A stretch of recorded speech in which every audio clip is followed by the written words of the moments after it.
mic check, please. Hey everybody, welcome back to the Ducks Unlimited podcast. I'm your host, Dr. Mike Brazier. I'm your host, Katie Burke. I'm your host, Dr. Jared Henson. And I'm your host, Matt Harrison.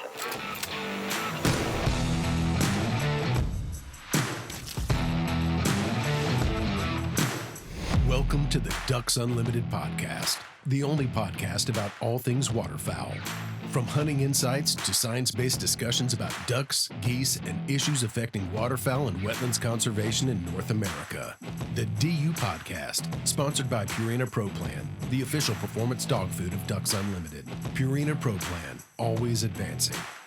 Also proudly sponsored by Bird Dog Whiskey and Cocktails. Whether you're winding down with your best friend or celebrating with your favorite crew, Bird Dog brings award-winning flavor to every moment. Enjoy responsibly.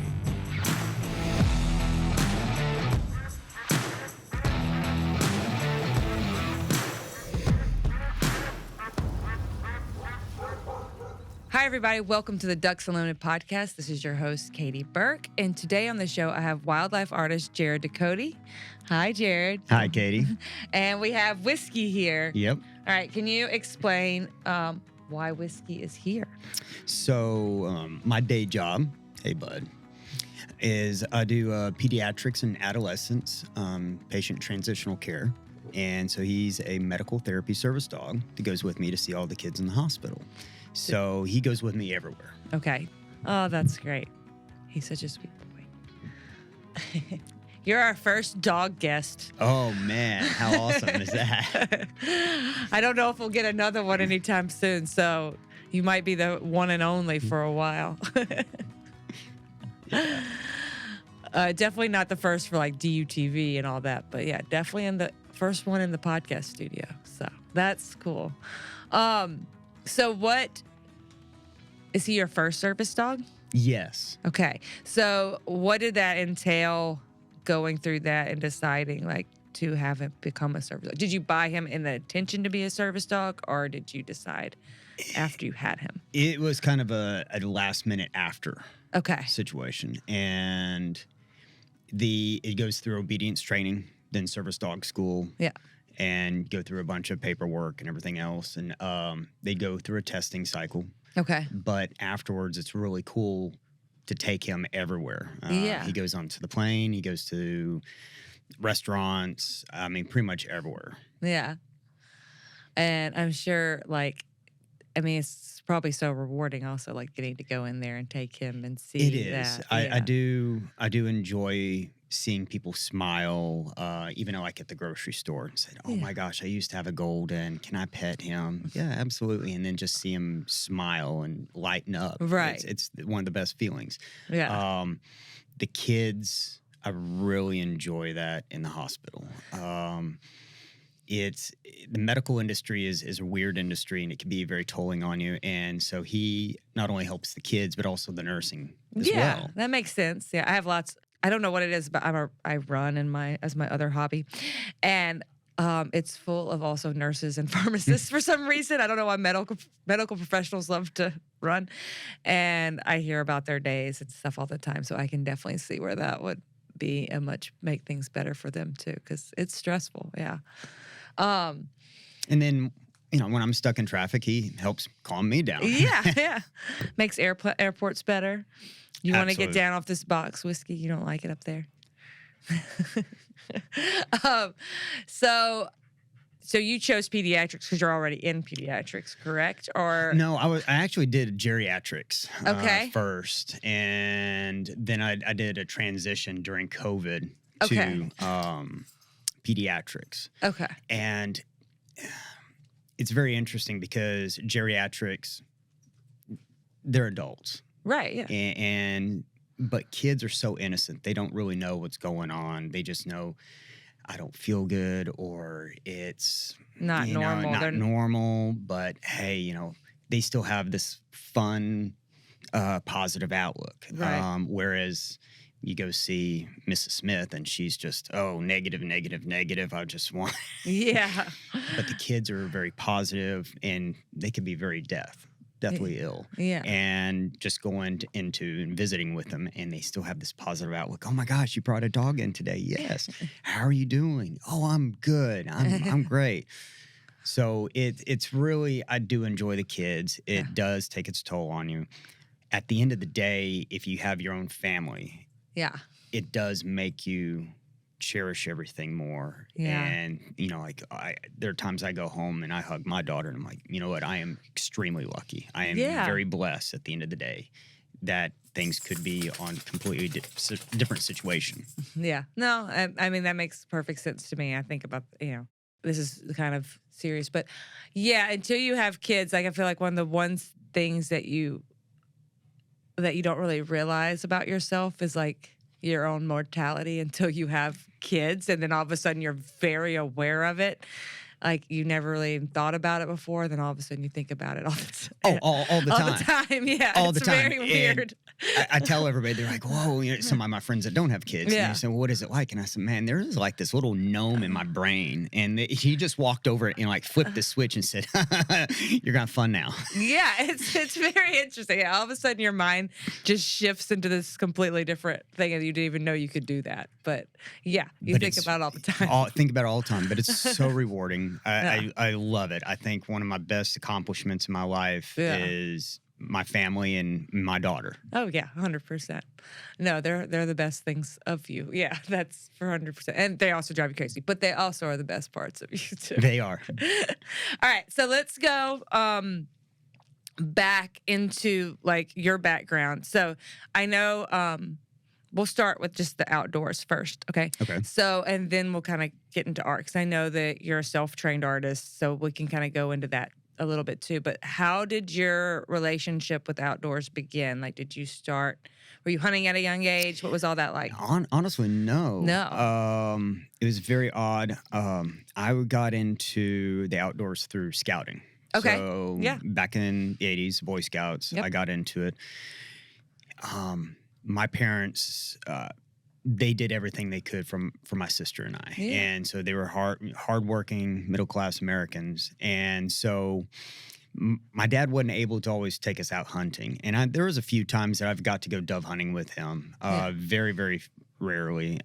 Fishing very rarely. Yeah. But my love for the outdoors was through scouting. And camping and just being outside was just the best feeling. I don't know exactly how to explain it to people, but it's kind of like when you're in the duck blind. Yeah. And that little twilight. Yeah. Before the sun comes up and everything's quiet and still and you see everything and it's like, oh my gosh, this is just so peaceful. And I fell in love with that at a young age. And I loved camping, continued with it. And so some of the best, I would say, God's creations that you get to see his artwork out there. Yeah. And it's like, man, you can't. No, it is. It's true. And we talk about that, like Twilight. I've talked about that quite a few. And I feel like artists and carvers in particular, I don't know what it is, like maybe our brains just kind of hit that a little differently. It hits us a little different, but that's very prominent in what motivates us and things like that. Yeah, you're not the first one to talk about that. Oh, good. Yeah, it's kind of a common inspiration and a feeling, and I guess and a lot of artists are kind of trying to capture that a lot. Like, absolutely. Because you can't describe it, right? It's hard to put words to that feeling. But yeah, and like the camping things, like I just got back from camping. Oh yeah, that's day before right. yesterday with my kids, and it's funny because like with kids, like I make them go at least once a year, and they don't want to go. They do, like, because it's 2024, and I don't let them take tablets with them. Like, we let them ride, like, down there, and once we get to the campsite, they have to put it in the car, and they can't have it anymore. And so they're always, like, grumpy about it. And then, like, within 3 hours, they're, like, fine with it. Oh, absolutely. I love it because you're so disconnected from everything. Yeah, it's great. And I'm very fortunate. My daughter's an outdoors girl. Yeah. So she loves being outside and being outdoors, and it's great. I love it. Yeah. But the camping, I loved it, and the hunting wasn't introduced until my adult life. Yeah. And I've gone here and there, but the funniest part was I've never been duck hunting until DU. Oh, really? Yes. Oh, really? I didn't know. I was at an event and this gentleman told me, he said, well, what do you see in the duck blind when you're out there? And I said, I have no clue. I've never been in one. Yeah. And he said, He's like- you got to be kidding me. You're painting ducks and you've never been hunting. I said, no. And he said, all right, we're going to go. So he took me in South Arkansas to go duck hunting. And I was like, oh, this was bad idea. Yeah. And my wife goes, well, why was it a bad idea? Because it's like, oh, I want to go again. Yeah. I got to do this again. Yeah. And I fell in love with it. Yeah. I mean, it's hard not to. It's an expensive hobby, though. Hey, my wife has two things up against her: a duck hunter that's an artist. I mean, Yeah, that's true.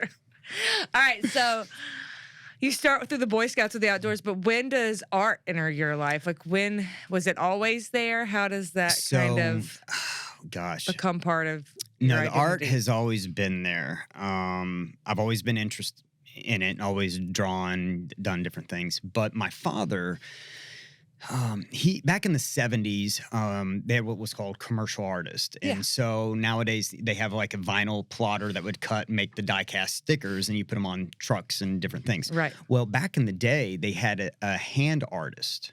Okay. And he would take paint and he would hand letter everything. Yeah, like for signs and things like that. So yeah. that's what my dad did. And he had his own sign business. And so I got a lot of my creative and art aspects probably from him, but I've always been interested in drawing and different things. And I guess I was 7, 8 years old being in his shop after school and stuff. And both my parents had to work. Yeah. And my dad, okay, here's some cardboard, here's some papers, and here's some pencils. Yeah. And I've always been interested in drawing and doing different projects with him. And it just kind of constantly going. Yeah. And then just, okay, what can I do here? What can I do there? I've always been interested in, like, how can I make this so real?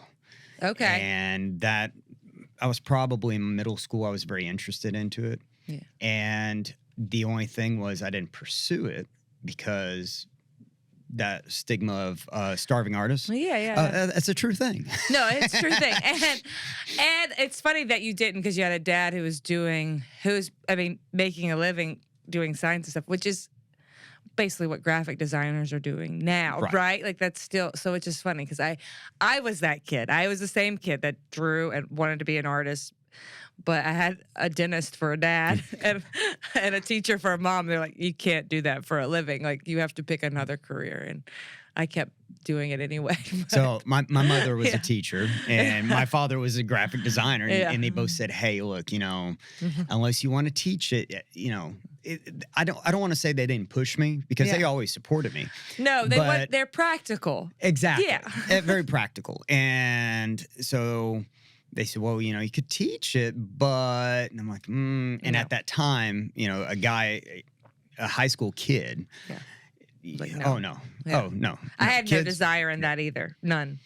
So I just was, my wife and I joke around that I was a closet artist. Yeah. And I would do different things here and there, and I give people paintings, for birthdays and different things. And my wife and I were dating, and I gave her a painting for Christmas. And she goes, oh, thanks. And I was like, all right, cool.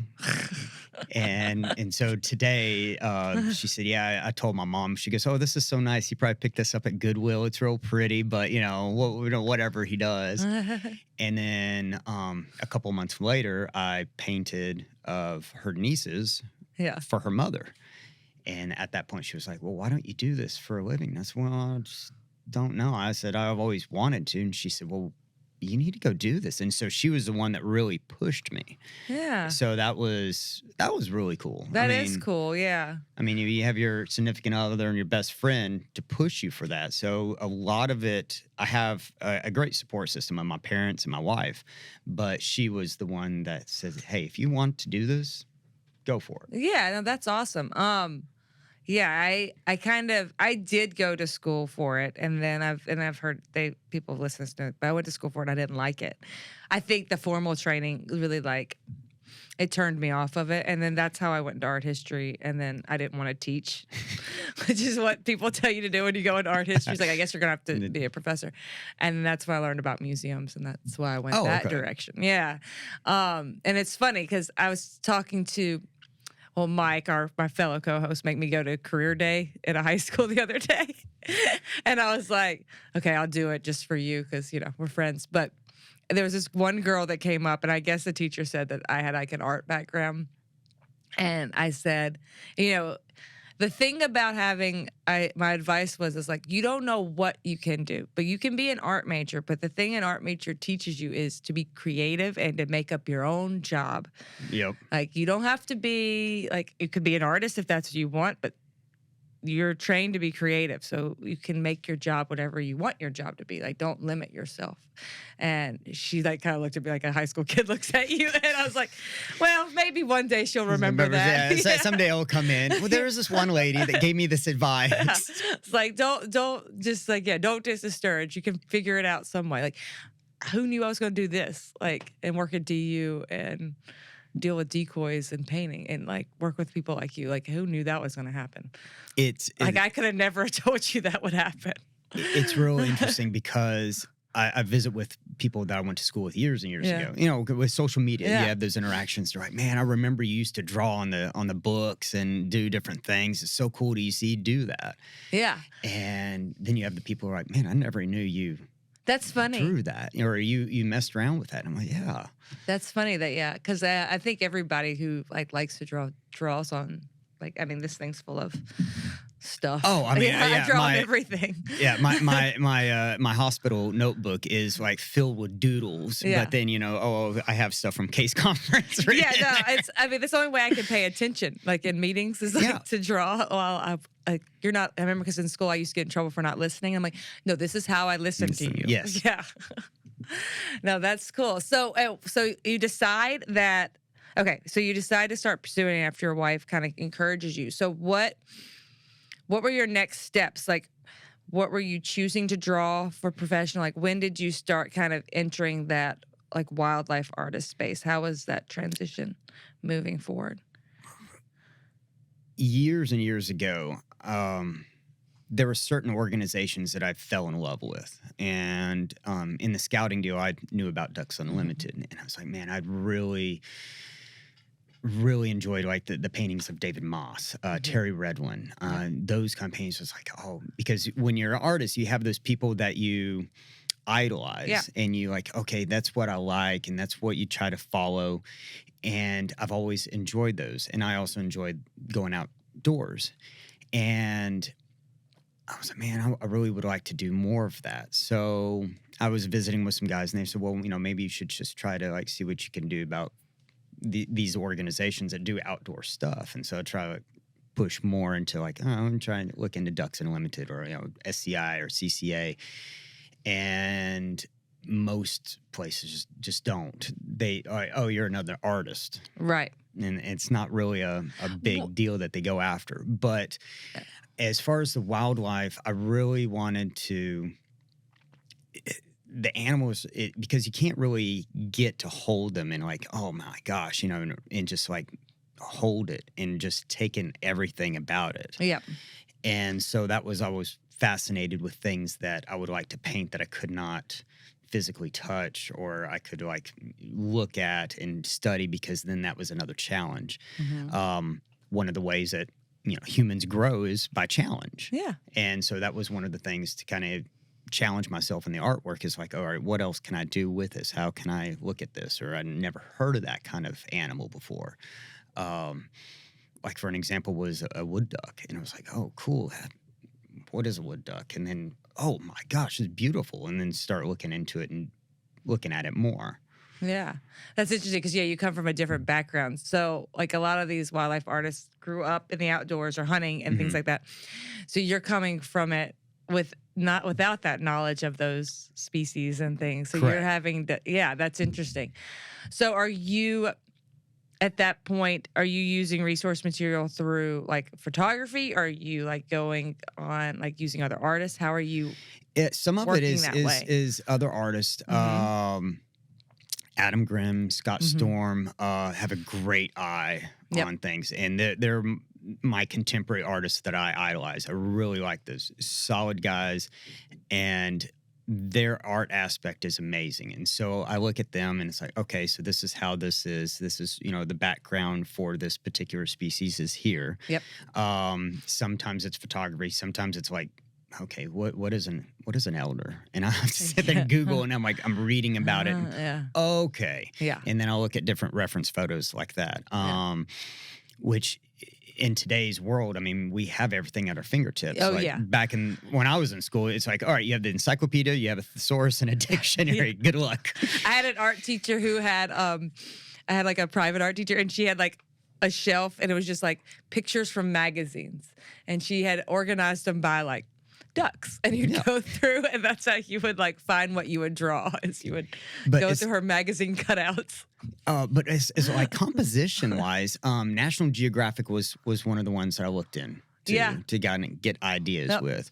But and then when I was exposed to being out in the duck blind, that just completely opened the doors, because I started hanging out with, I got to go meet some biologists and ornithologists, and hey, we want to go see this. Sure, absolutely. Yeah. And even it's from a distance or whatnot, it was really cool to see, like, okay, so that's how that wing works. That's how they take off. Yeah, you're seeing behaviors and how they, the and so mechanics of it as well. I think at that point, that's when my art changed, because I was able to see it, and it's like, okay, now I understand how it works in real life compared to like, well, I've just seen pictures and this is what they say in textbooks. Right. Yeah, I mean, that makes sense.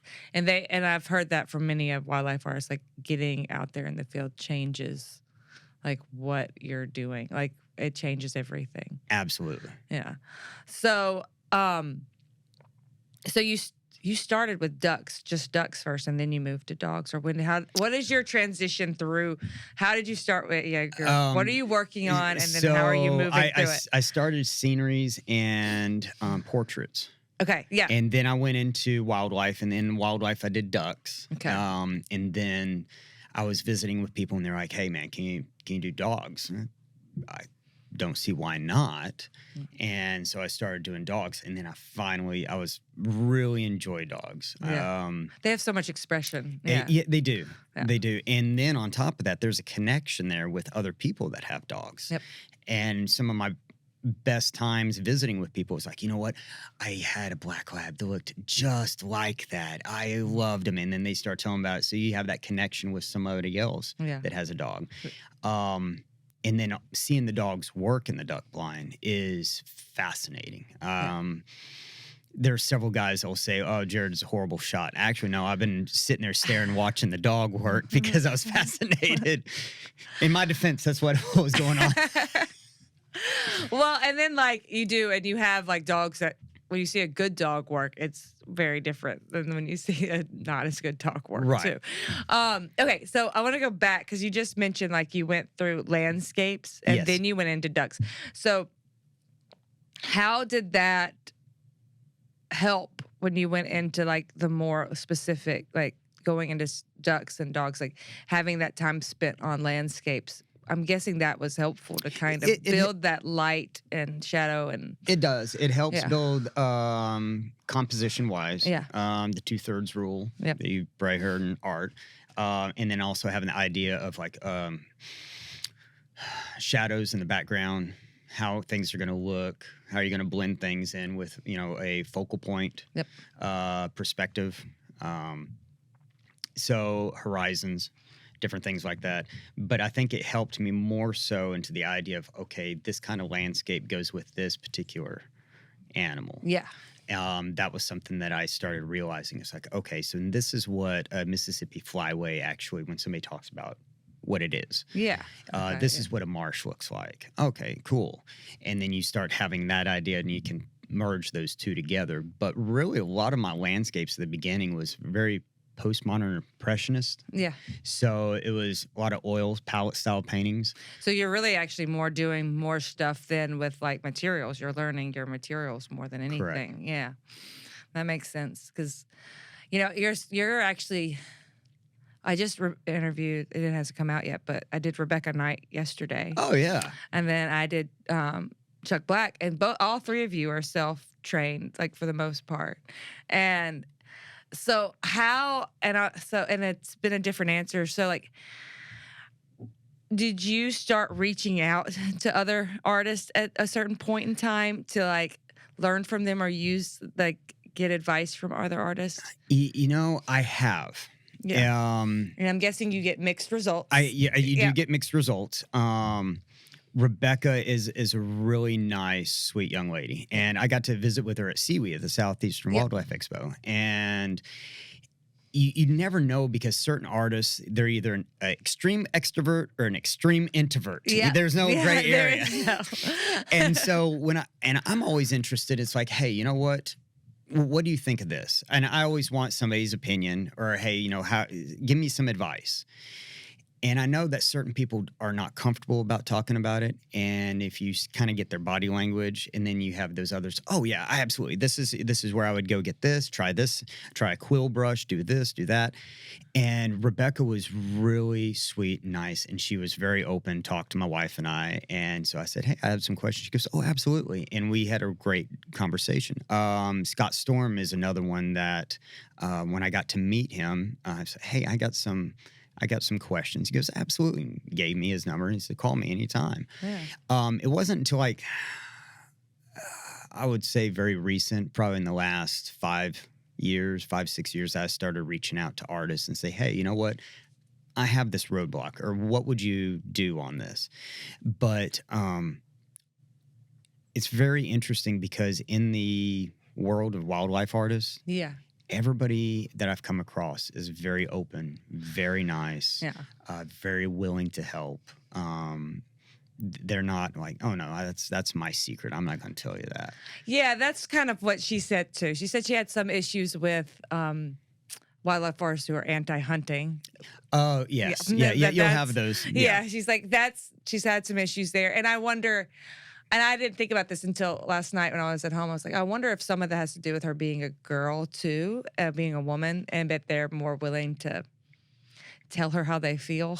No, I come across several people that'll tell you exactly their feelings. Good. I'm glad it's not that, but yeah, it was just like I was like, oh, it's hard to hear. Yeah, it is hard to hear. Say for instance, I did a painting of a lab with a duck in its mouth. Yeah, and I had this couple rip me. Oh, no, that's horrible. How dare you? Why would you do that? And I was like, well. And I just kind of sat there, and I just did not know what to say. And so finally, I came back and I said, "You can say." The only thing I did say, well, did you guys like the technique? I mean, I was like, we got to move this conversation somewhere. So, what do you think of the technique, minus the subject? What do you think? Yeah, we get that a lot at the museum, because I mean, it's in the pyramid, right? So.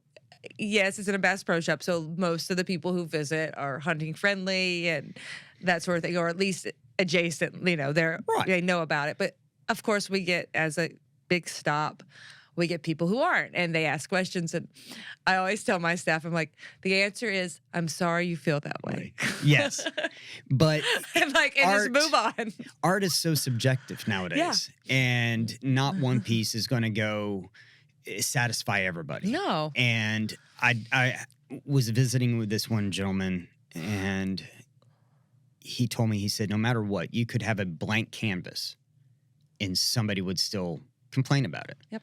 And after he told me that, I was like, you know what, that makes sense.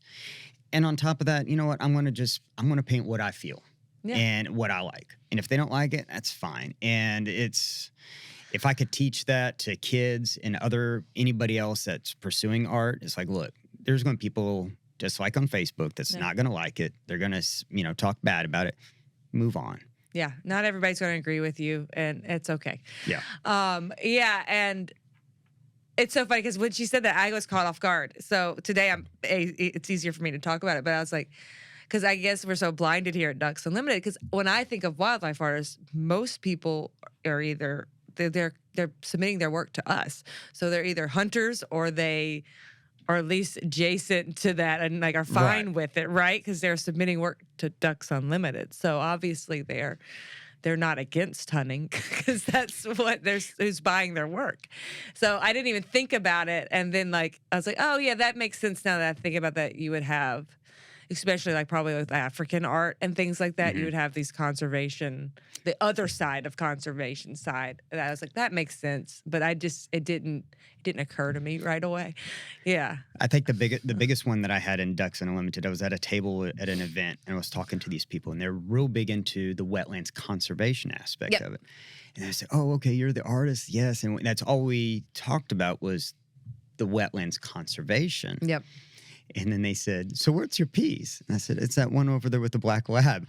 "Oh, with the duck in its mouth." That's rare. I mean, it's coming more and more like it's definitely becoming a bigger thing, and a lot more people come to us that way now. But no, it's definitely the small percentage. It's a small percentage, but it just got to me to whereas, oh, you know what? You have to have your mind open all the way Oh, yeah. around with it. And it really honestly doesn't bother me. The people that when I paint for somebody, like a commission piece, Yeah. and I put all this work in, say for instance, it's like for instance, you commission me, hey, I want you to paint my kids. And then that's where I get my anxiety. It's like, oh, okay, this is exclusively for Kate. You know, okay, what, it has her kids, is your son's face okay? You know what, that's where it Right. gets completely. Yeah, I would never do people I knew because it scared me. Like I was so scared to do somebody that I know or that somebody knows, because if you don't get their face just right. Like we have a picture at our house that my aunt did of the three of us for my mom, and we still it's good, but we all laugh about it all the time. Like we make fun of each other, like, "Oh, Jennifer, you kind of look like a dude," and like we just You have a 5 head instead of a 4 head. Yeah, and it's really good, but we still kind of always we still make fun of it. See, I love painting people because But I liked people, but I just wouldn't do anyone I knew. No. So I even like the ones. It just has that higher sense of acceptance of liking the piece, where other people are like, I don't like that piece, and it's like, okay, whatever. But if you're coming to me and it's something special for you, I want to make sure you like it. Right. And that's my downfall into the art world. But otherwise than that, you talk about what people don't like about pieces. That is the only time that I struggle with it. I wouldn't say it's your downfall. I would because that's what made me leave. I didn't want to do anything for other people. Like I wanted to only do what I wanted to do. But you're wanting to do something for other people, which is good because that's the way you make money. Yeah. So like that's what I realized pretty quickly. I was like, I'm not going to ever make money because I don't want to do anything that other people want me to do. So this is not going to work for me. Like like that's not going to work. Painting people, I don't know. I haven't had a chance to really visit with other artists. Yeah, because you're in. That's a completely different field. Yeah, it's a different deal, and a lot of people say, "Oh, so you do just ducks and dogs?" And then they start looking at my work and they go, "Oh, we do people." And I said, "Yeah, actually, I did people and portraits before, but it's very interesting when I started getting commissions. That my first commissions were people." The stories behind the person, or when that photograph was taken, or what, this lady's name's Helen. She was a type A. She told the cow how to eat the cabbage, kind of thing. And I was like, oh, cool. So you kind of get this idea of how that person is, and I really enjoy that, especially when I did paintings for my parents, of my grandparents. Yeah. And it kind of brought back some memories. And then my mom would tell me, she goes, "Oh yeah, I remember at that time what happened and what was going on." It's like, oh, cool. So I do enjoy that aspect. Yeah, that's neat. I didn't think about that. You're kind of getting to know a person, not really like when you get to know someone and people tell you about someone, you get like their resume type thing, but you're getting to ask questions about their emotional point of that part of their life and what they felt about things and their characteristics versus. So it's kind of a neat way of getting to actually understand other people. It is. Which is why I do this. I like doing this for that reason. Like, I enjoy getting to know other people and why they, like I always ask like questions about, like why did you get this way? And like, I like to know why you do what you do versus what do you do? I really, as far as I also like seeing the reaction of people's face. Yeah. when I unveil it. Because one of the things I struggle with people is, oh, can you send me pictures of what's going on? I'm like, and I did that once, and I text this lady. I was painting her grandkids, and I was sending pictures of the process, and there was no text message. And I'm like, oh, this is not going good. Yeah. What's going on? And then I was like, well, maybe she's busy, or maybe it's this. Yeah. All right, 2 weeks had gone by, and I've sent 4 images at her back. So I finally called, and I say, is everything okay? And she goes, yeah, everything's fine. Just seeing how this is looking. And I was like, well, just trust me, it'll work. And then at the end of it, she goes, oh, this is great. But after that, I never really did that because it just gave me so much, oh my gosh. And I put so much overthought into it and the anxiety. I was like, oh my God, this is going to be horrible. Right. But at the end, when they don't know it, it's a better reaction, especially if it's a deceased person. That, I love seeing the reaction of that. Yeah. And I don't think, some people would know, but I don't think everyone would know the process of like how you're building, like color on, you're building on top. So it's not going to be what it is in the end. Like, and not everybody understands how color builds and things like that. And and you can't really explain that. Yeah, like my flesh tone is not peanut butter. Why does it look like this? Well, to get to the end part, yeah. So. Right. So, in you being in the art world, you understand that, but not everybody does. So it makes it a little difficult. Yep. Yeah, that would be a hard thing to kind of grasp, like if you weren't there. And it's your loved one, right? So something you see every day and you're seeing and you're like, well, it's not quite right. And then, it would change. That makes sense. All right, so...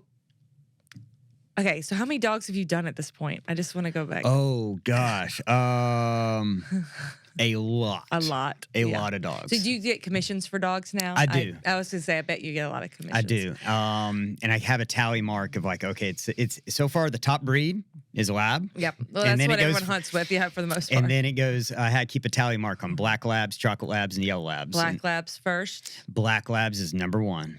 What's next? Next is chocolate. Okay.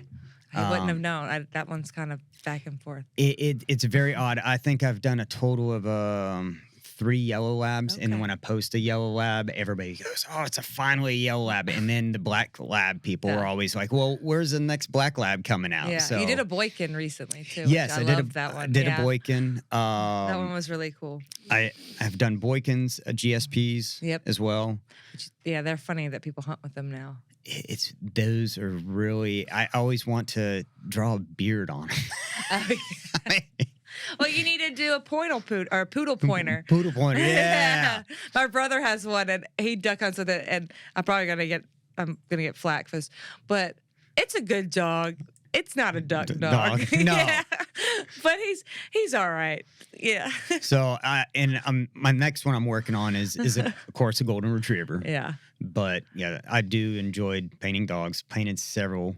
The most challenging about black labs is the color. The color, yeah. I was gonna say, because we always talk about that. Like one thing, like with carvers and like decoys and painting, like one thing like most people don't understand, like white and black are the hardest things to paint. Yeah, because they're not white and black. Yeah. Yeah, and one of the paintings I did of a black lab. Nobody believes me, but there's not an ounce of black in it. Yeah. The actual lab is painted with purples and blues. Yeah. No. So I was just saying this directly because I had the art teacher all through, a private art teacher, because I went to a tiny little private school, so we didn't have art at school. And I would go to her every Thursday. And when we got our oil set, she threw away our black paint. She just threw it away. She said, "You don't need that." Wow. Yeah, she threw it out. And so we never were allowed to use black. So I knew that from the beginning, like, oh, you don't use it. You have to make black. You don't. That is cool. Yeah, That's she threw really it neat. away. Yeah, she threw it away immediately. And so we never had any black paint. That's my only problem is mixing paint, and then you have all this, like, what color? I'm like, well, what am I going to do with that? Right. And then you if you can't remember the next day what you did. Oh, You have that's to go that's back. the worst. Yeah, it's always a thing. And My wife will go visit her mom, yeah. and she'll take Isabel, and so it's just the boys at the house. So Whiskey and I are there, and yeah, you know what? I have no distractions for the weekend, so I'll pour myself a good bourbon, and then after a while, and then the next morning I get up, I'm like, I love that. I don't remember how I made that. I never did either. No, and yeah, it's I don't know. And I think colors is also just like some people are just good at it. Like they can mix colors really well. Like they're just good at mixing colors, and some people just aren't. It's very definitely an alchemy. Like, yeah, it is. It's very interesting because I think it also pushes you as an artist. Yeah. So instead of like, oh, well, this water is going to be cobalt blue. Well, not all water is cobalt blue to go through it. And when you sit there and to like really push yourself to the limits and mixing things, painting glass or painting metallic surfaces, I think has been the thing that kind of pushed me. Yeah. I want to, hey, Chris, can you pull up the still life he did of the whiskey? Because this is a good example of him painting glass.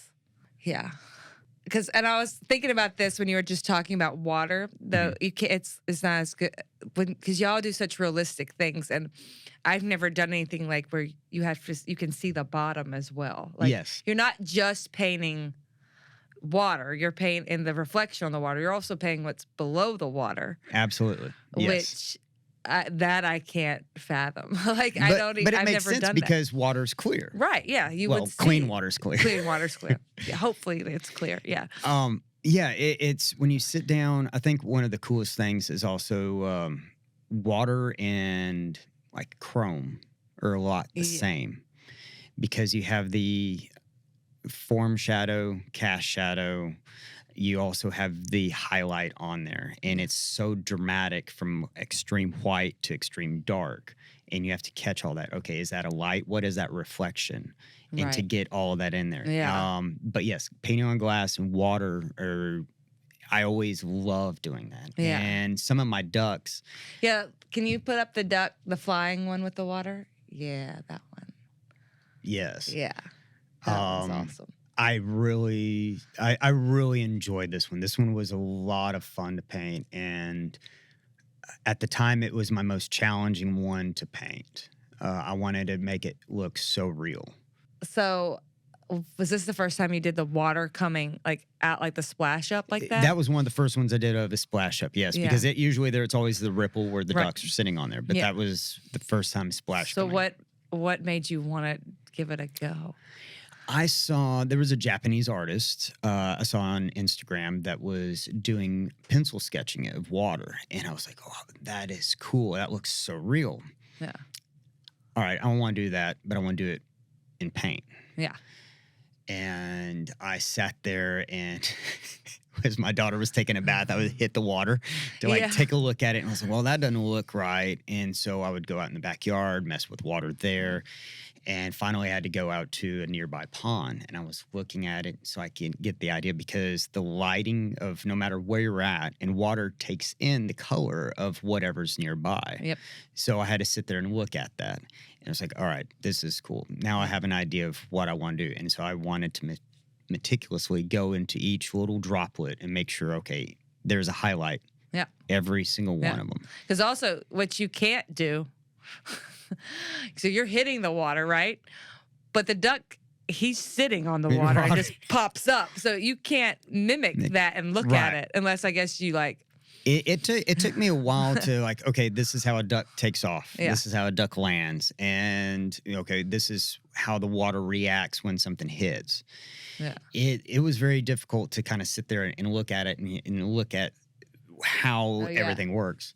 Oh, yeah. So this is a more recent one, but that gives an idea of how the water is with the droplets, the highlight of each droplet, and how it would take the color from the wood duck. Okay, you're going to have more reflection on the back end. Yep. Yeah, I didn't even think about that. Like, yeah, because whenever I did water, like, y'all have to do water and then like pick up because you're doing it so realistic, and I never painted that realistic, so it just wasn't my style. So it's just a much different approach because you have to think about it not only like what is it like you visually want to see, but you're having to think about what's actually happening, right? Like you're having to really because go I mean in you and could study paint it like that, but somebody's going to say, well, it kind of looks weird. That doesn't look like that would actually happen. Yeah. And Adam Grimm does a really good job of doing water. So does Scott Storm. Yep. But Adam Grimm did one of some canvas backs and the reflection and how you can see. Is that the one, the ocean one? Is that yes. one? Mm-hmm. And he did such an amazing job with that. I reference a lot of his water paintings, and I'm like, okay, so I think that's probably what he's looking at. Yeah. But yeah, he's one of the references that I look at a lot of his work. Yeah, and he does a lot, like talking about like seeing under. I was thinking, like, I guess it's the it was a DU Artist of the Year, the family of pintails. Yes, and you can see into the water, like the water's really clear, and you kind of get that multi-dimension. But it doesn't look like. That's the thing is like. A lot of times people will do these like below water, like you'll have the duck and then you'll have like, you'll see their feet and stuff, but it almost looks like you're underwater, like you're underwater looking at them versus where that's not realistic. You would be looking down. Into it, right? So yeah, and that's more difficult to do. It's easier to kind of look at it from like what you think what the water view would be like under the water, but versus looking down into it. And see that, and then now how we have AI incorporate those things now, it just makes it even really strange. Yeah. So that's interesting. So how have you dealt with AI? Have you had to deal with AI at all since it started to be a thing as an artist? I haven't asked anybody that. I've had people say, this looks like an AI generated deal. Okay. I'm like, well, no, I've done this. AI is very interesting, but it does have its glitches on images. Yep. But you can sit there and say, a duck drinking coffee, and it might have this cartoon character on it. I personally don't care too much for the AI aspect of it. Yeah. I think it takes away the human touch on it. I think, honestly, a lot of artists would agree with me on it. Some artists, I think, get offended when they say it looks like an AI-generated deal. To me, I kind of go both ways. I'm like, well, yeah, all right, cool. Then, they're just trying to say it looks realistic, I guess. And it's just saying it looks like a photograph. Yeah. Exactly. You got to kind of think of it that way. Like it's the same it's basically the same comment of them saying, oh, it looks like a photograph. Yeah, it's a generation compliment is what I'd take it. Yeah, that's a good way of looking at it. I haven't thought about that or asked anybody because, I mean, I haven't interviewed that many wildlife artists. Like, I mean, I had Rebecca Knight and just recently, but yeah, the AI, since the AI thing became a thing. And I guess it also depends. Carvers don't have that problem. No, I guess it depends on the medium that you're doing, because acrylics are going to be a little bit more brighter and you have that feel on it. Yeah. But I know you can't, I really haven't messed with it a whole lot, to be honest with you. You kind of get the idea, but I just know that acrylics seem to be a little bit more, in my aspect of it, a little bit more brighter than the oils. Yeah. Yeah. I mean, I prefer oil. It's just easier to work with. Oh, oils are so forgiving. Yeah. It's so much I mean, I love how Bob Ross, we have happy little mistakes. Yeah. My paintings is a plethora of mistakes. Well, yeah, and you can take away too, like you can pull back on oil and yes. You can put, no, that's the best part about oil. But I think watercolor is probably the most difficult to deal with. Yeah. Oh, yeah, it's not forgiving at all. No. Yeah, and that and like color pencil is like also ridiculously unforgiving. I don't know mess with color pencil. It's fun, but it's like, yeah, you can't fix anything. You can't, and I don't mess with that. But I'm starting to mess with watercolor more. Yeah, I mean, that's interesting because like, it's exciting that you are actually and now you have a portrait that is the first one you've done. Can you pull up that watercolor? Yeah, so yes. This is your first, which is very impressive. Thank you. But there aren't that many wildlife artists that have done watercolor, and they're some of my favorite. Like Chet Reniston's watercolors are fantastic. Brett Smith's watercolors are so cool. Like, there's a lot of really cool watercolors, and And I think those artists have never really, they're very popular, but they've never like, because watercolor isn't going to win the duck stamp. Correct. It's not going to do those, it's not going to win those competitions, but it doesn't always get like GU Artist of the Year or like those things. But on a print side of things, they do very well. They do very well. And I noticed visiting with other, especially tattoo artists. Yeah. The watercolor style is very popular. Yeah, you can. I feel like in watercolor, I think what's neat about it and what makes Chet and Brett's stuff so like impressive is that you get that emotion from watercolor in some ways, like because it's not as going to be always. I mean, that was really realistic, but most of the part, it's usually not going to be as realistic. So I feel like people can imprint their place and time with it. Like it's not so much like another view of someone else's experience in the outdoors. They can kind of take that image and make it more of their own. They can kind of imprint their memory of a time in the outdoors in watercolor in a way that you can't with the more realistic stuff. I do, which is cool. It is really cool, and then it also pushes you. Yeah, and it challenges you, and that's how you grow. Yeah. Whether it be subject matter or media. Yeah. So, and I was talking to Rebecca yesterday we were talking about pushing like because she was very interesting in that she started so young and did the $1 Million Duck and she won the junior duck stamp, and her growth is kind of like been online. So we've been able to actually watch her grow. And she was talking about like going and taking classes with paint techniques where they use a lot thicker paint and put way more paint on the canvas. She's like, yeah, that's not ultimately what I do, but I've never done that before, and I took a lot from it because it was hard for me to kind of like switch over to this completely different painting style, which I'm sure you're getting the same with. Absolutely, yeah. You're having different styles and different things. One of the reasons why I wanted to try watercolor, besides the effect of it, is it's watercolor. It's because when you explain it, when you paint oils, you have oils and you have all the fumes and everything else. Yep. And if you don't have a very well ventilated studio, you're going to be feeling great. And so watercolor, it's okay. I can do that. I can also sit down with my daughter and play with it and be okay with it. It's also more mobile. It is. Yeah. It is. Yeah. And it also has a different effect. I do like it. It's easier to have a piece of paper than the canvas. So it's interesting. It's really interesting. But I'm not going to lie where I don't get frustrated. I do get frustrated, but it's a good frustration. Yeah, because instead of with oil where you can cover up your mistake or take it back or whatever, in watercolor you have to learn to live with your mistake. It is. Yeah, you're having to. Yeah, the mistake is there. You can't get rid of it.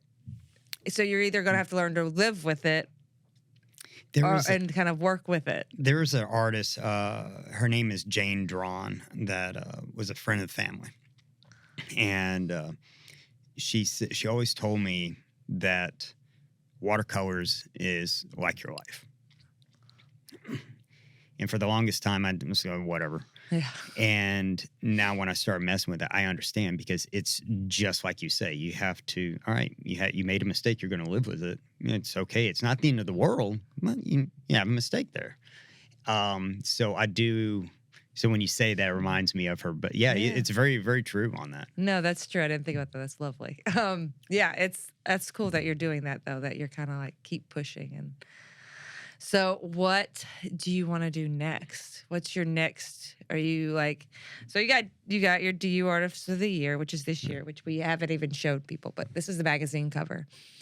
And it's awesome. Thank you. And I love the thing I love about him is the way the fur is all matted. It's like perfect. That's exactly what they do. what are you working on next? What is your do you have shows you have to go to and get stuff ready for? How does it? I'm getting ready life? for the Southeastern Wildlife Expo. Okay. And then they just released what the federal stamp is subject matter is, so I'm going to start working on that. Okay. There's a few shows in Texas that I'll be going to and working on. Yeah. So for seaweed, do you so how many paintings do you have to get ready for that? Because you're selling at seaweed, right? Or are you just exhibiting? I'm waiting to find out. Okay. I'm waiting to find out. So I don't know. Because are you going on a DU for DU, or are you going for as just a regular artist, for a featured artist? Both. Both. Okay. We're working out the stuff for DU. Last year I went for the first time for DU when they did the President's Council deal. Yep. That was a lot of fun. Had a great time. It was really neat to meet the donors and the supporters, come up and talk to them, visit with them. And so it was really interesting. I did enjoy that. And it merged perfectly with seaweed in itself. Yeah. And so I would definitely want to sell some paintings at seaweed. It is a process. A lot of people that think that, oh, well, you have a show, you just go take stuff. I'm like, nope.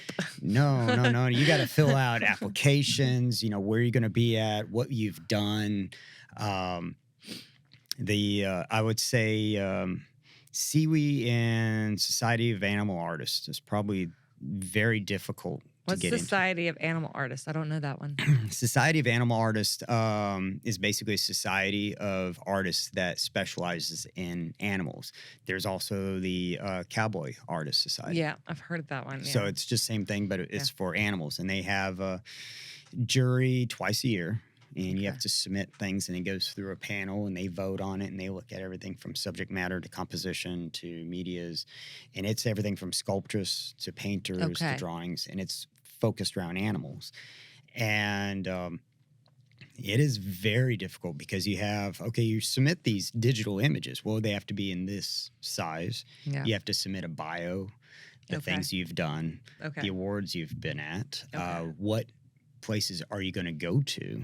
Yeah. It is a very well and detailed. It's like applying for a job. Yeah. And I think it's really hard because you have your portfolio of all these images, and you only take in 3. You only get 3. You only get to pick 3. Okay. And so it's like back in the day, you're like at Toys R Us. All right, you can choose one item. And you're like, no. So, and then you have to sit there and like, all right, I'm going to do these 3. And then when you do submit it, and they say, well, you didn't get selected this time.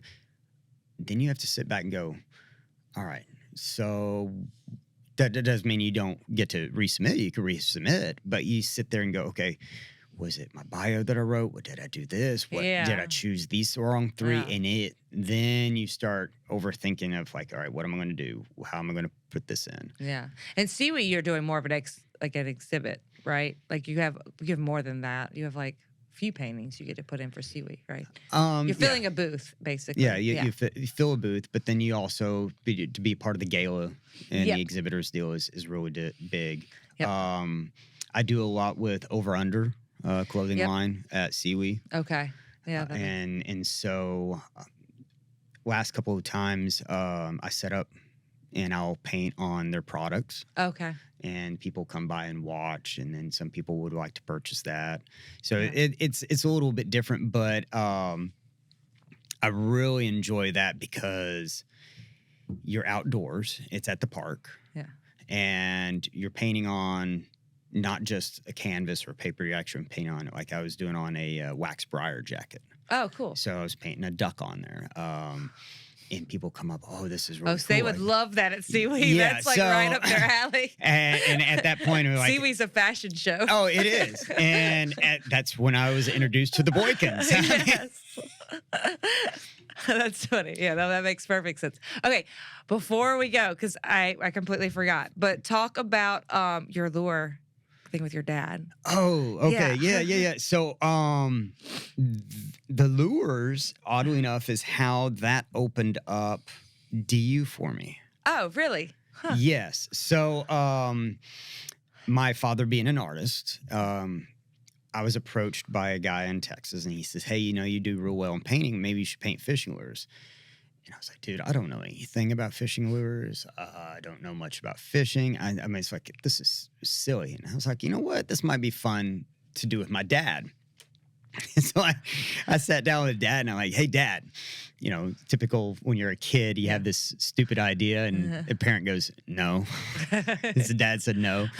And after a while, he was like, "All right, we'll give it a shot." And we sat down and looked at research, and that was into introduction of airbrush for me. Yeah. Okay. So you're doing a lot of airbrushing and painting lures by hand as well with brush. So we got into that, and then we were on a TV program. We were in some publications, and at that same point in my life, that was when I was like, you know what, I want to get involved with DU. That's what I really wanted. Be a DU artist. That was one of my goals. And I reached out, and I was like, I don't know. No one's calling me back. I don't know who to talk to. And so I kind of shelved that idea. But then I got a phone call from a lady, and she goes, "I would like to order some lures." And I said, "All right, cool." She goes, "I saw you on TV." And she goes, "All right, cool. This is awesome." And she goes, my son-in-law would love this. I said, "Cool. What does your son-in-law do?" "Well, he's a big outdoor guy. He's a real big duck hunter." Go on. And so she says, "Yeah, he's in Jacksonville, Florida." And I was like, "Okay, well, I'm in Texas. That's all right, cool." And she goes, "You're really interested in this, because the phone call went from ordering some lures, so like I was picking her brain." She goes, "Why don't you call him?" And she gave me his number. So I reached out to him, and he said, "Yeah, I'm the area chair, Jacksonville. It's Andy Davidson." Okay. And so he goes, "Yeah, I'd be very interested in, you wanting to be a part of it?" "Yeah, sure." Awesome guy. And I was like, all right, cool. He's going to let me do something. I said, "Look, I want to be a DU artist." He goes, "Well," I said, "I'll donate a print for you." He goes, "Cool. All right." And we made a family trip to go out there, and that was my first DU event. I was ecstatic. And I remember... It's funny you went to one in Florida and you're in Texas. Yeah, it's real funny how everything fell in place. And I remember they had it up on live auction, and everybody was going up, "Well, that's a pretty picture." And that was, they went up for auction, and they said, "No, there's the painting. He's here from Texas." And at that point, it was a great feeling. It was wonderful. And then I came back to Texas from the event, and that's when I started getting phone calls because I posted on social media. Yeah. And I started getting phone calls. "Hey, I didn't know you were an artist here. You did DU stuff." Well, that was my first one, and then it just shot off from there. Yeah. But painting the fishing lures with my dad has been great because growing up, my father did everything he could for the family. And so he was there. I'm not going to say he wasn't there for everything, but he was there for things. But then there were things like, "Hey, I have to work. I have to do this." And I do the same. I have a lot of respect for the man. But it was really cool to go to fishing shows, tournaments, and also sit there and paint with him and do that and learn this whole process of what he did because he airbrushed before and did things. So it was kind of really neat to do that, have conversations, be in the car with him. Yeah. And learn the whole process with it. And so now he still does it. He's retired from his day job, so he paints fishing lures, and now we also do fishing replicas. Okay. So we do that as well. Yeah, that's cool. Have you done fish decoys yet? Not yet. Yeah, that's a whole thing. That's another idea. Yeah, that's a whole thing. Not far from what you're doing. All right. Well, is there anything before we go that we haven't talked about that you want to talk about? Did we forget anything? No, just thank you for all the supporters in DU, all the volunteers. The staff of DU is amazing. I mean, I don't know how else to explain the organization to people because they say, "Oh, it's just duck hunters." No, it's so much more. Oh yeah, we're a family. And it is a family. Yeah. And it's really, a lot of people will see my daughter at national conventions, state conventions, and she loves it. And I'm so glad to hear. So I was a national convention kid, and that makes me really happy because, I loved it. Oh no, she Loves loves it. So she collects the pins. pins and she goes, yep. That's mine from when I was a kid. Oh, nice. So no, she collects the pins. She likes wearing the shirts. Now her biggest thing is she loves saying the pledge at the events, and so I'll take her to an event. Daddy, who's the area chair? Oh, it's this gentleman over here, and she'll dart off to him. What are we doing here? She goes, I'm going to go ask him a pledge. I said, babe, we don't know if they already have stuff already set up, but you can go ask just to let you know. Oh no, absolutely, she loves it, and the friends that we've met that have become like family. The people in Florida, South Carolina, Tennessee, all the way up into Saskatchewan. I mean, That's it's amazing. Yeah. It's so wonderful. The friends that we've made and the staff of DU has been amazing too. Yeah, So I mean, love that. I would say at the end, thank you so much to everybody, to the staff of DU, to all the supporters of DU. Without you guys, I would not be where I'm at today. So I really, really appreciate it. And to many more DU Artists of the Years for you. I hope so. I really hope so. Well, thanks for coming on this show, Jared. Thank you, Katie. I greatly appreciate it. Thanks, Jared, for coming on this show. Thanks to our producer, Chris Isaac. And thanks to you, our listener, for supporting wetlands and waterfowl conservation. Thank you for listening to the DU Podcast, sponsored by Purina Pro Plan, the official performance dog food of Ducks Unlimited. Purina Pro Plan, always advancing. Also proudly sponsored by Bird Dog Whiskey and Cocktails. Whether you're winding down with your best friend or celebrating with your favorite crew, Bird Dog brings award-winning flavor to every moment. Enjoy responsibly.